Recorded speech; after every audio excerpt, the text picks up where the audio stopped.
Coach, first of all, congratulations on the win, and describe the moment when the clock hit 0-0-0 in your first victory in NCAA Division II Saturday night.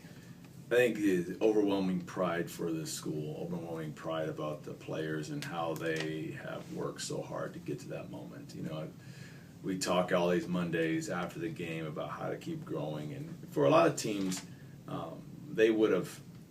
I think they would have turned off my voice as if it was Charlie Brown's teacher, and instead they kept listening. You could tell the intent in their eyes that they want to learn, and those are the type of young men we recruit. And so the recruiting held up well. Our background checks proved up well to say we want a young man who's going to be tough-minded, who wants to grow as a man first, who wants to make the team go first, and that shows up with their ability to stay together the way it is. And I'm not just saying it hasn't been easy. It's been easy. It's been a very tough, trying time, and so to have the clock strike zero and we win the game against the number one team in our league, you couldn't be happier. For it's like a father seeing his kids open up Christmas morning, all the gifts. You know what I mean? So that's what you want for them all the time, and so it pays off. I could be more proud of who they are and this coaching staff to continue to be there for them. And Coach, after the game, we talked a little bit about not just battling Central Washington, but also kind of battling. I think you described it as a little bit of a fog of kind of what all the things that had transpired through the season up to that point when they come back and tie it. Explain a little bit more about that feeling and then what it means for your team to have a week to be free of that a little bit. Well, when you lose consecutive games and lose consecutively like we have, and you know you're growing, you're getting used to things, there is a little bit of a phantom you start to mentally, and we talk about that, how to protect your mental space, how to continue to focus on what you can control, and to not let the voice of whether either some of our closest supporters, or negative speak, whatever it may be, whatever you want to call it,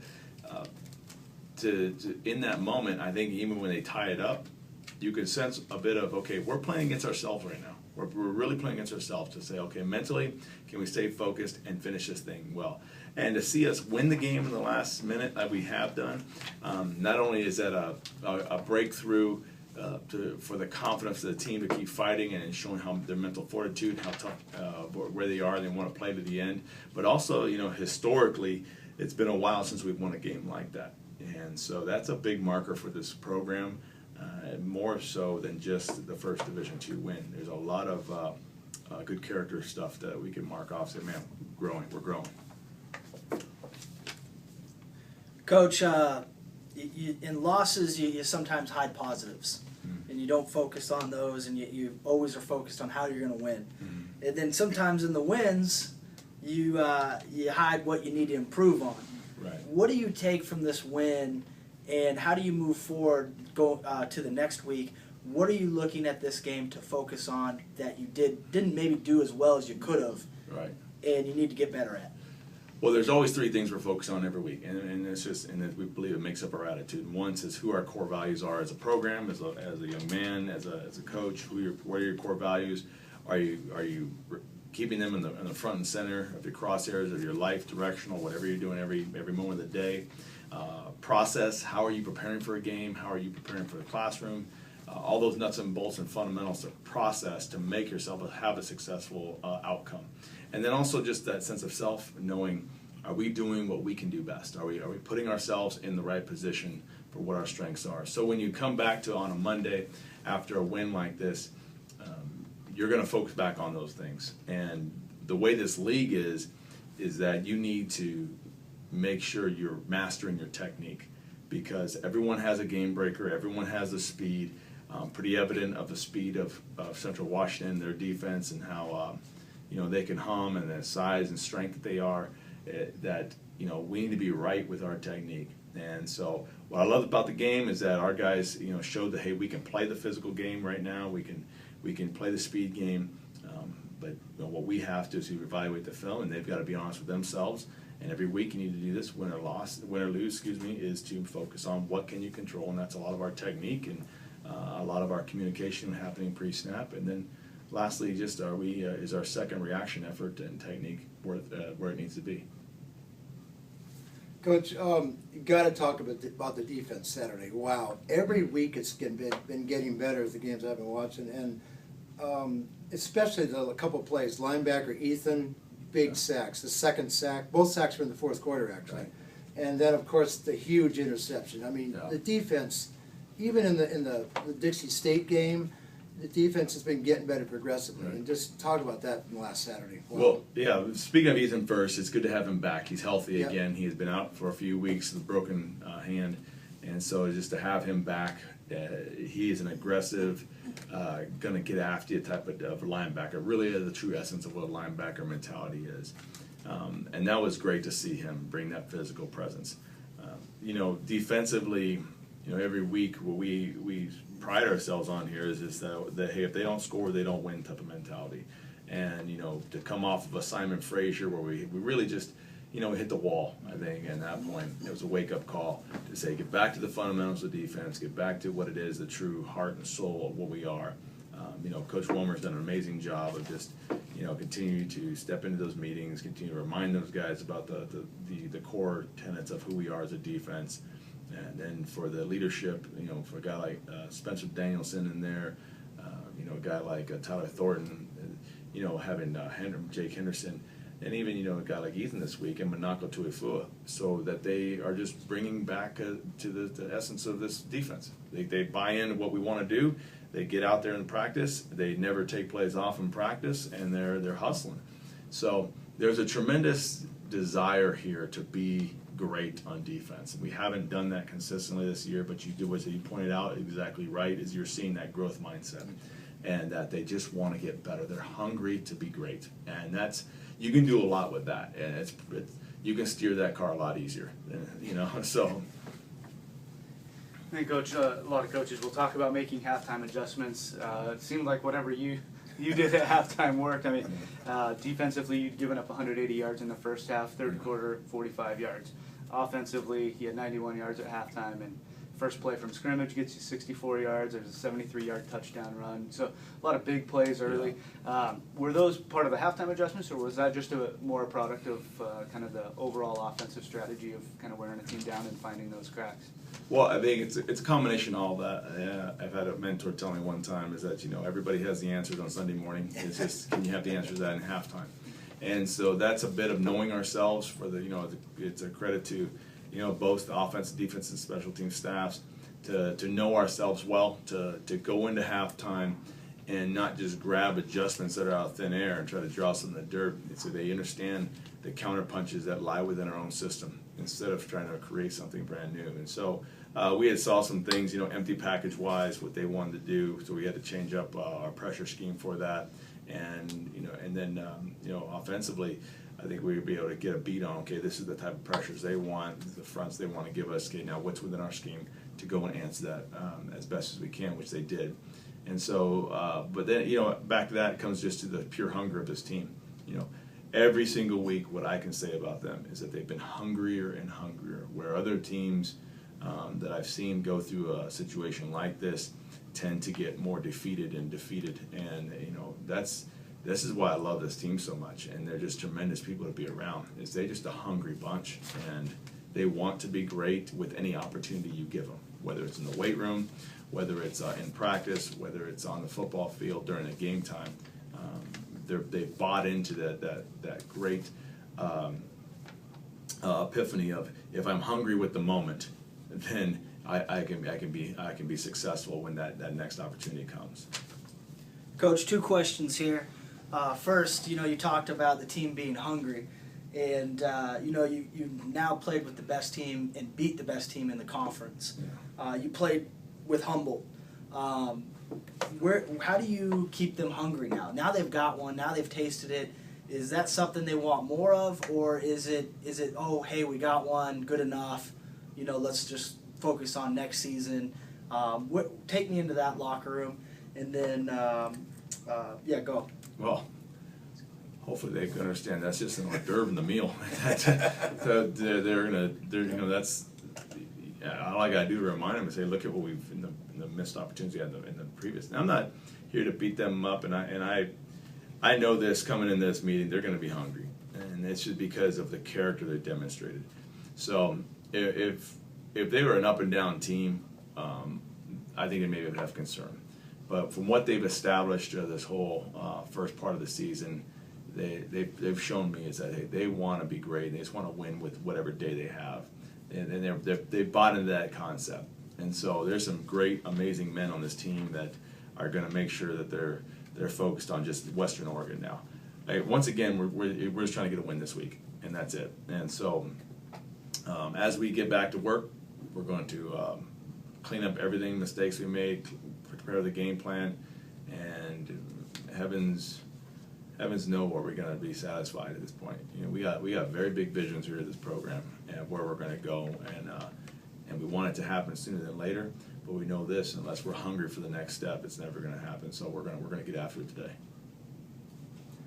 Coach, I've covered your team from the beginning for the Tribune, and since day one, you know, you're 0-7 to Saturday night, and I've just noticed there's no difference in this team, 0-1 to 0-7. They always had that fight. They're always togetherness. So after this win, and Saturday's win over Central Washington, everything seemed to culminate with a great performance, especially with the support of the crowd. I mean, this team. I've been around teams that have been winless before, but there's never been that "oh, woe is me" attitude. You're right. Right from the very beginning when I talked to you. Well, you mentioned first the crowd, and I think it's a testament to the school. And then you bring it together, just noticing that there's never a "woe is me." I think it's a big testament to what the school stands for, the type of education they're getting in the classroom, the type of people they're around every day, the type of leadership that our campus has, where even if let's just say we were 7-0 going into it, I think as this program is, as our leadership in the athletic department, as our leadership in this whole school, is that there's always an attitude of how can we do it better every day? How can we make this next day better? And that's that growth mindset that is contagious here on this campus that makes people, makes our teams have that hunger attitude no matter what the circumstances, but also makes our students those type of world changers that we send out, and makes our faculty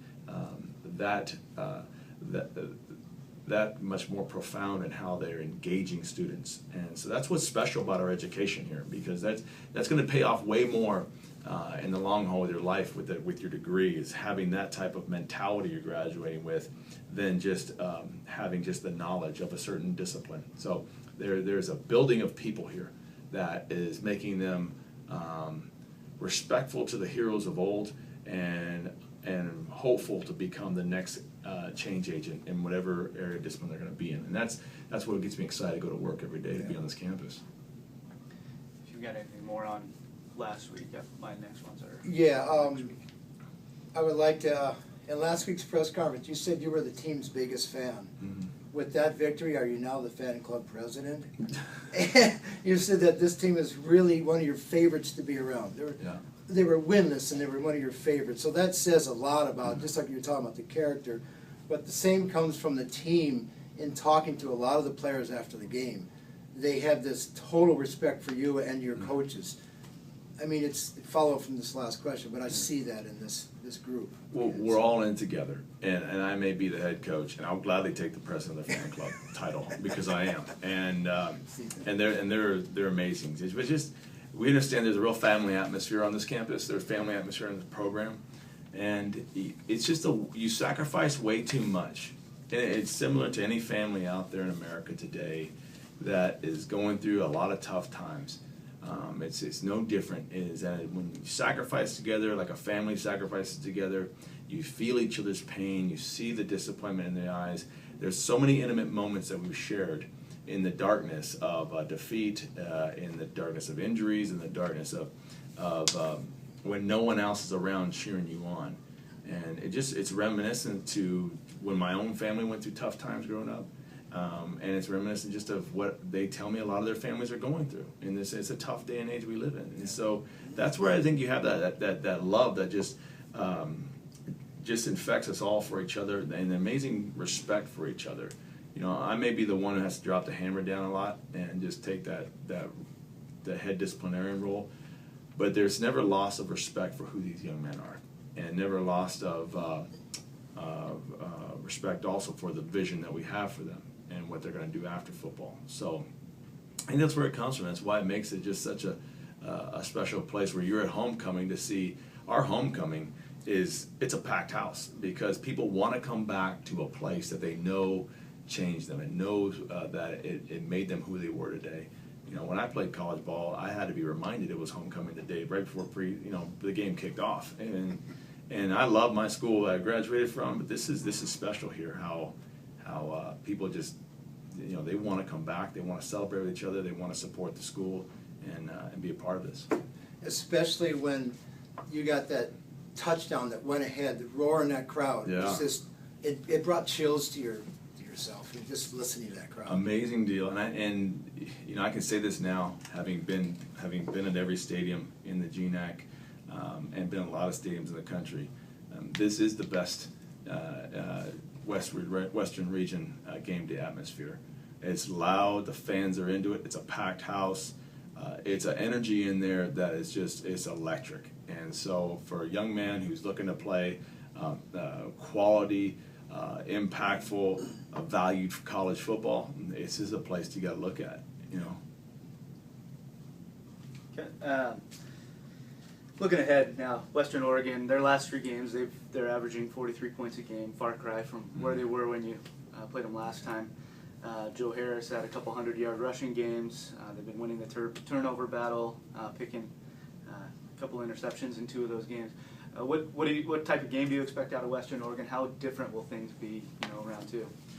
Well, first, I expect a tough game. Man, I mean, Western is playing good ball. Now with our defeat of Central Washington, it puts them in a 3-way tie for first place. So I know they're hungry to continue on in and move forward in their own conference championship hopes. So they're a great team. I mean, this is the best defensive line in the league, and I think they're the healthiest they've been. And so, they're fine. They found themselves defensively about how they want to get after people, and that's winning their games with defense. Coney Van Appen goes down last week, and Trey Shibakuro comes in. Trey does a good job of running their offense and keeping them moving. And the thing with this week, we've essentially got to prepare a couple game plans because we don't know what quarterback we're going to have. So, but you're seeing that their offense has got game changers. It's got people who are looking to make those plays.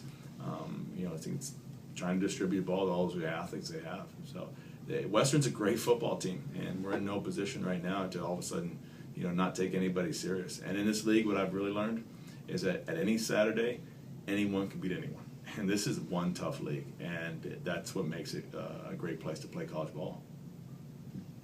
Yeah, just with Western now, you get the number 1 team in the conference out Saturday. Western is in this big 3-way tie now.